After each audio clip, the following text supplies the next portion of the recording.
এরপর প্রশ্ন হলো, কারবালার ইতিহাস থেকে আমরা কি শিক্ষা লাভ করতে পারি? কারবালার যে ইতিহাস, সেই ইতিহাস থেকে আমাদের শিক্ষা লাভের অনেক বিষয় আছে। তোমার থেকে একটা হলো যে যাকে তাকে বিশ্বাস করতে নেই, বরং বুঝে শুনে মানুষকে বিশ্বাস করতে হয়। বিশেষ করে প্রতারক মুনাফিকদের ব্যাপারে সতর্ক থাকতে হয়। ইমানদার নেককার আল্লাহর প্রিয় বান্দারা মুনাফিকদের মুনাফিকিতে অনেক সময় বিভ্রান্ত হন, অনেক সময় ভুলের মধ্যে পা বাড়ান। এটা সরলতার কারণে, এটা ইমানের কারণে।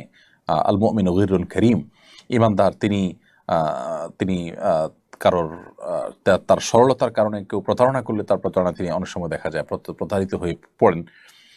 তবে একই ঘটনায় বা একই ইস্যুতে বারবার তিনি প্রতারিত হবেন না, সেটাও নবী সাল্লাল্লাহু আলাইহি ওয়াসাল্লাম বলেছেন যে মুমিন এক গর্তে দুইবার পড়বে না। তো হুসাইন রাদিয়াল্লাহু তাআলা আনহুকে যারা ডেকে নিয়ে গিয়েছিল, পরে তারা তাদের প্রতিশ্রুতি রক্ষা করেনি।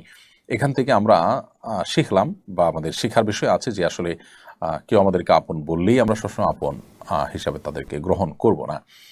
আবার সবচেয়ে বড় শিক্ষার বিষয় হলো যে তিনি অন্যায়ের সাথে কোনো আপোষ করেননি। তিনি যদি আপোষ করতেন তাহলে হয়তো তার এই পরিণতি হতো না। তো এখান থেকে জুলুম, অন্যায় এবং অনাচারের বিরুদ্ধে নিজেদের অবস্থানকে সুদৃঢ় এবং শক্ত রাখার শিক্ষাটা হলো কারবালার সবচেয়ে বড় শিক্ষা।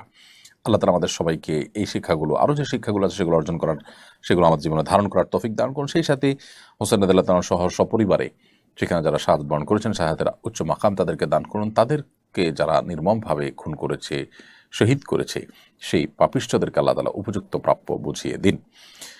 এরপরে